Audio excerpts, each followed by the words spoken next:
kubanga kati wano we tuli ku nnyanja tutambulira ku luguwa tulina amagi gaffe twagala gayisawo gakole ki tulina okubanga tuli beegendereza nnyo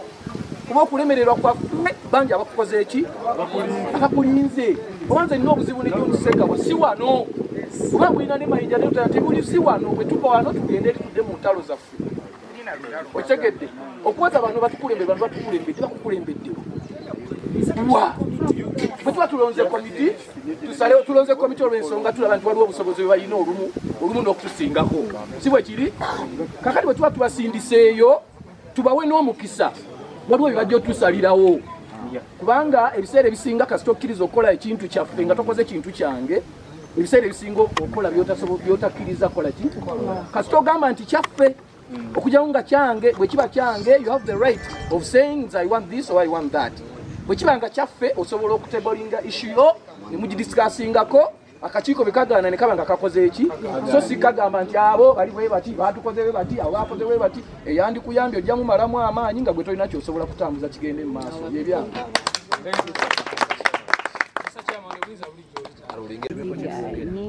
badde nteesa bafirimu batuule babeko kyebogera mu ekyo njagala tugende tulondamu obukiiko mu bantu bano nga bwe tuba tugamba nti tugenda otutuula ng'abafirimu balina aboogera abakino balina aboogera nga n'abayimbi balina abantu aboogera ne si buli omu bwe tumala tugenda kukola bwette ebintu amaloboozi ng'ago tugenda kugafuna badde nsaba ekyo ekintu kikole nga tukozesa omukisa ogw'olunaku olwaleero banenteeseza buli tufuna abantu bwe tuba tugati nga wano mukwano tutudde ne bano balooya bali mu kunoonya solution tebasobola kuteesa na everybody ne bwe tufuna bali representatives tuba tugenda kubeera abantu abalina amagezi nteeseza bubiri tusigaleko ebbali tubeeko ketunyumyamu bapromota nabo babeeko banyumyamu twerondemu obuntu buli muntu asindika omuntu otherwise kubanga bwodda wano ebbali oli ajja gamba nti mwana musindisa bakomedian bagenda tukiikiriza naye nga tinabo abayimbi tusigalemu ebbali tubeeko ketunyumya deni ne bali bagende nga bekolamu abantu bawe tugenda basaba bali representative bapromota musindisaani waliwo abasajja nga bajja omulaba nnyo okuyita nti okungavuma abantu tusaatugana kituufu okugyako nga banne be bamutuweereza nti mutese nungi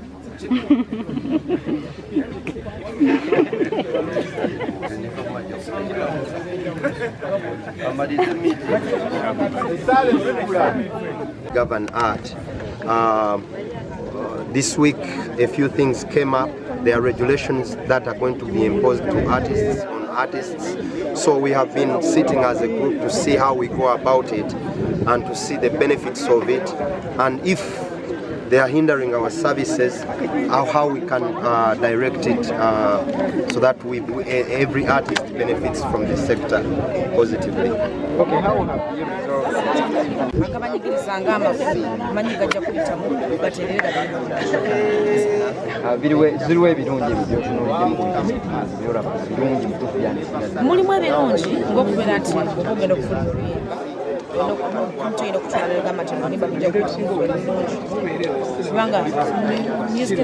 music industry badde kuddenga abayimbi bangi ezitali nnungi mulimu amalungi mulimu amakulu sinza gwogera wano kubanga tegannayita tukyali awo naye bwe gana bagayisa manyi amalungi gajja nja kuweebwa omukisa kubanga ba artist bo banzikirizamu nga ba artist ettaka eryandiise twagala nnyo okusengejja abayimbi bangi abavudde gye bavudde ne befuula abayimbi nga sibayimbi ne bandika okuyimba ebintu ebitakwatagana ate balina kubyama eryo etteeka ndyo tteeka k'amaanyi ag'enkakali waliwo abantu abavudde gye bavudde nga babatuma batalina kuyimba amateeka tegaze kunyigiriza Bobi Wine. Sagamba kiteeke mu politics kabaka kikwata bayimbi Bobi Wine kimanyi nti is an artist naye kikwate wamu nga bayimbi si Bobi Wine. Bobi Wine sigenda kumwogerako nnyo bingi biryawo naye Bobi Wine muyimbi nange ndi muyimbi. Yes,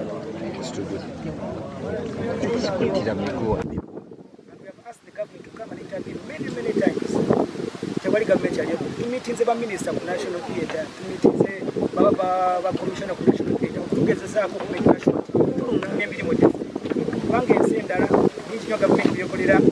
artists from all different sectors naye nga buli otugezaako kukola tebalina kye bakola era twabadde mu suddenly ne bagamba nti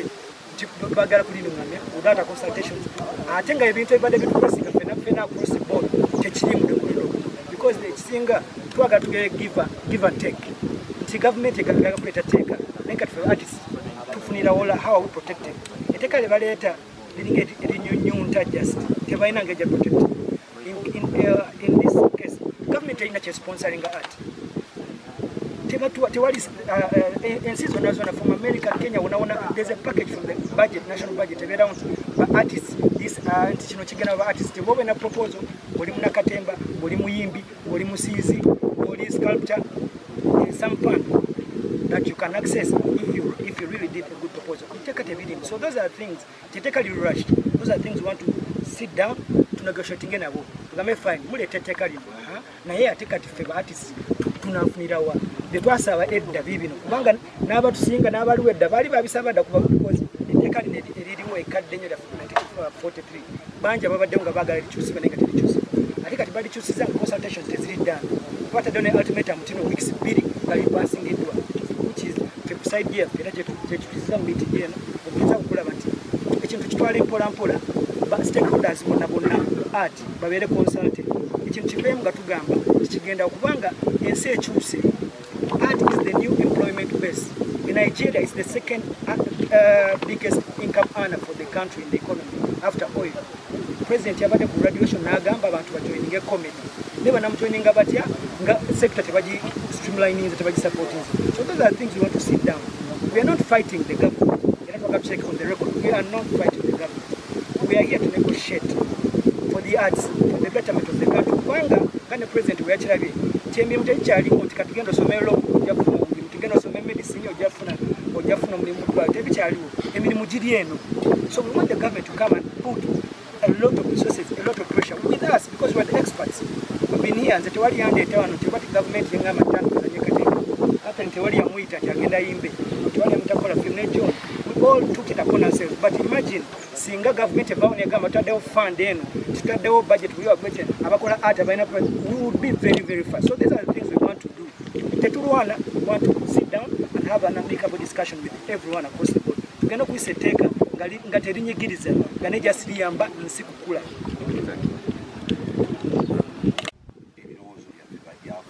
Tunatandika gamba kino kiri bwabanga babikola mu butuufu era ne tuddamu ne tubuuza nga bwe nayogedde nti nno ministry eya gender and culture yetuufu kubanga okusinziira ku looya ajja kukinyonnyola lwaki tutankana gender ne ICT ajja kukinyonnyola so nti wawe tulina okugenda okunyonnyola ku ekyoyagala nkugambe nti namba 5 gisazeemu booti ne booti namba 6 gisazeemu booti ne booti nga sinnatuuka ku namba 6 yonna drafting nga bweri era n'abagikoze era n'abagenzeeyo okukiikira baartist bo bakikoze mu butuufu ebibuuzo ffe bye twagala okubuuza okusooka tunnyonnyolwe then tulyoke tumanye kiki ekiddako nti lino tteeka tetulyagala oba lino litunyigiriza bweriti oba liikyo litunyigiriza bweriti kansabe noma onnyonnyole ku ekyo kyennyonnyodde ekyokutankana ku ministry ki nga music industry oba kugamba nga art mu Uganda. Yeah. Every mu meeting abijja kuba nga publishing wa official naye nga manya nti buli kivudde mu meeting kiri ku mulamwa segede okusinziira ku nsonga eriwo eyazze nti byonna byonna ebyazze ffe nga ffe bitunyigiriza nga ffe abantu abali mu art. So ensonga zetubadde twogerako za kulaba ngeri ki gyetutakolingamu bintu bino okuba nti tebeerawo ebitya. Of course nogoddeyo ku nsonga nga ye mwazirabye nti batulumiriza ku bintu ebisinga ng'okushootinga video nti nomala ku reportinga kitegedde okugiririzinga nti omala ku reportinga tulina kuyimba shows kamwemu kitegedde tugamba nti notunula nnyo nti babanyigiriza omuntu febizaba ng'omuyimbi abeere ng'afuna kitono okitegeera mu mumbeera yonna yakulaba nti abayimbi tunyigirizibwa tosobola kungamba ku biyimba lotantereddemu ssente ate mmale okulokolaga nga sinakulufulumya kitegedde lwaki mba mmala ate kugamba ngamba kimba mmala ate kweripotinga lwaki mba mmala kukussa balukusa okitegeera nga sigwe antereddemu akajja